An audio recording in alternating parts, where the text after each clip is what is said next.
मंठा तालुक्यातील केंदळी, विडोळी, गेवराई, टोकवाडी परिसरात मागील काही दिवसापासून सोयाबीन सोंगणी तसेच कापूस वेचण्याचे काम सुरू आहे। त्यामुळे शेतकरी मजुरांची जुळवाजुळव करत आहे। कपाशी वेचायला मजूर मिळेना। गेल्या वर्षी कापूस वेचणीसाठी 1 किलो मागे 7 ते 8 रुपये दर दिला जात होता, मात्र आता शेतकऱ्यांना काही ठिकाणी 10 ते 12 रुपये द्यावा लागत आहे। कापसाला भाव कमी आणि खर्च अधिक अशी अवस्था यावर्षी कायम आहे। मागील वर्षी कापूस वेचणीसाठी 8 रुपये किलो प्रमाणे दर द्यावा लागत होता। या वर्षी मात्र सोयाबीन काढणी, कापूस वेचणी ही सर्व कामे एकत्र आल्याने अतिरिक्त पैसे मोजून शेतकरी कापूस वेचणी करीत आहे। महाराष्ट्र वाईब न्यूज प्रतिनिधी गजानन माळकर, मंठा, जिल्हा जालना। संपूर्ण कापूस सर्व बोंड फुटलेले आहेत। पांढरं सर्व रान पांढरं झालेलं आहे। शेतकऱ्यांची गोष्ट अशी झाली की आई जेवू देईना आणि बाप भीक मागू देईना ही परिस्थिती निर्माण झालेली आहे। हो, या वर्षी सुलतानी आणि अस्मानी संकट शेतकऱ्यावरती कोसळलं। अतिवृष्टी झाली। माझ्या 13 बॅगपैकी जवळपास 11 बॅग वाहून गेल्या।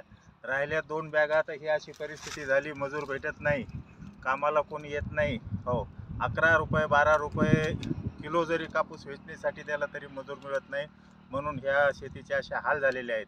आणि जरी एकूण तिकून कापूस आपण समजा मजूर आणून समजा बाया आणून वेचून घेतलाच तर त्या मालाला कापसाला भाव नाही, सोयाबीनला भाव नाही। 7,000चं सोयाबीन 3700-3500 रुपयाने विकायला लागले। हो, 12,000चा कापूस आज कुठं 6,500-6,800 विकायला लागला आहे। एकीकडे सरकारनं जाहीर केलं होतं की जे अतिवृष्टी झाली त्याचं ॲग्रीम समजा तुम्हाला त्या ठिकाणी पीक विमा 25% पीक विमा आम्ही दिवाळीच्या अगोदर देऊ। आम्ही वाट पाहिली पण दिवाळीच्या अगोदर काही पीक विमा आला नाही।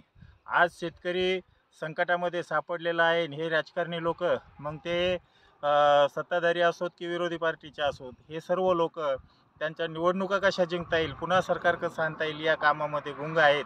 शेतकऱ्याचं कोणालाही भान राहिलेले नाही, शेतकऱ्यांची कोणालाही कीव राहिलेली नाही। म्हणून या ठिकाणी तुम्ही पाहता आता ही संपूर्ण माझं शेत पांढरं सफेद झालेलं आहे, मजूर मिळत नाही। अशा परिस्थितीमध्ये शेतकरी सापडलेला आहे। आज या ठिकाणी सर्व लोक राजकारणामध्ये गुंतलेले आहेत। शेतकऱ्याकडे पाहण्यासाठी कोणीही नाही। आपलं गाव?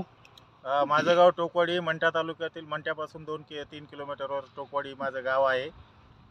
आपलं नाव? मी अशोक सर्जेराव वायाळ, हो, टोकवाडी येथील शेतकरी आहे।